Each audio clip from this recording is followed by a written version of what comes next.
So this is my beating heart tombstone. It's got an audio and a light effect underneath it.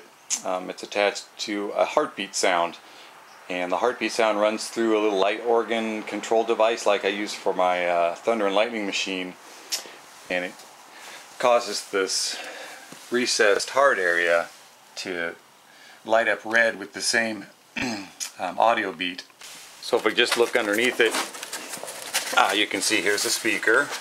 I've got a little brick glued in there just for giving it some weight, and protected in this box is the little light organ control board where the audio and the electricity combine and cause this red light back here to blink, and that's just covered over underneath so that the light doesn't leak out underneath it and illuminate the ground, because I just want the tombstone to be the only thing blinking red.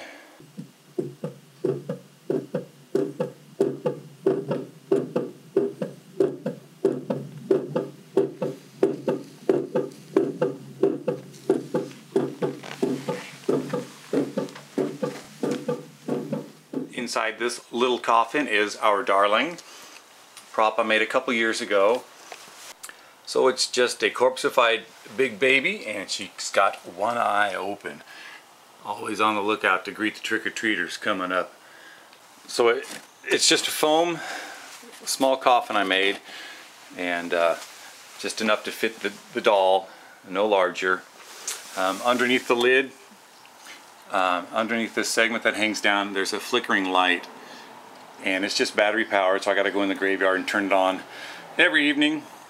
But that's okay. It provides a nice random flickering light that highlights, you know, her head and the arm and that one blue glowing eye. It's pretty creepy. Pretty creepy.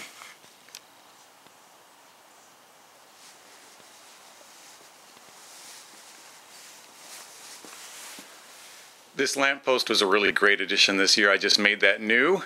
First time ever giving a try at kind of making something look rusted, aged. I think it turned out pretty nice. Had a little light highlighting the sign so you could see that better at night. And since it's just made out of foam, I actually drilled some holes in the bottom, 4 holes, and added weights in there. Otherwise the wind would just whip that thing around. It still kind of wrapped it around this support, but at least, you know, it didn't damage it, didn't destroy it. And this flickering light is just caused by taking an extension cord, cutting one line, and soldering one of those F2 fluorescent starter. It worked really good the first time using it. I like that effect, really nice. It's got a lot of uses. Okay, so here is the cross and cresting that I had along the top peak roof on my house.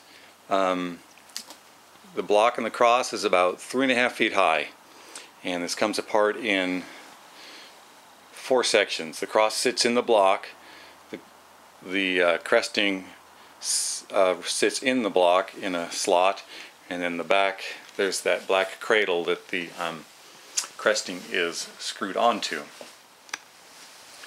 So the cross has a wooden dowel glued into it.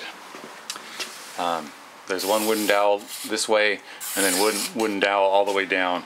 That creates some strength and some support. And this one actually comes out the base of the cross and goes into this hole that's in the block. And then there's this string attached, and I use this to clip onto the string that's attached to the base of the cross. I clip onto that eye screw there to keep it from blowing away. It never really was at risk of blowing away. I created this to give it some detail and to keep the cross from twisting in the wind. And the cresting is just on a wooden square piece of wood, and it's got dowels that run up into each. There's a dowel that runs up into each one of these. And the wood is long at one end, and it fits into this PVC pipe that's attached to the block. And you can see there are some weights that I've got in the block. There's a couple holes I drilled, and there's some pretty big weights in there. Like this, I said, this weighs about 9 pounds. And then back here, the cresting just rests on this cradle. It's actually screwed into the cradle. And then the cradle has these eye screws in the bottom. You see the line that runs down to the bottom of the house gutter and attaches to the gutter so that it doesn't blow away. And it snapped. It wasn't that sturdy. It actually snapped while I was installing it, so I had to put this metal brace on halfway. You can kind of see in the bottom there's some round holes. That's where the dowels run up into the foam, and it's glued on. Gave it some strength and support. Worked really well. So anyway, there it is. And the hardest part was the installation, but it worked out good. Once it was up there, I didn't have to worry about it.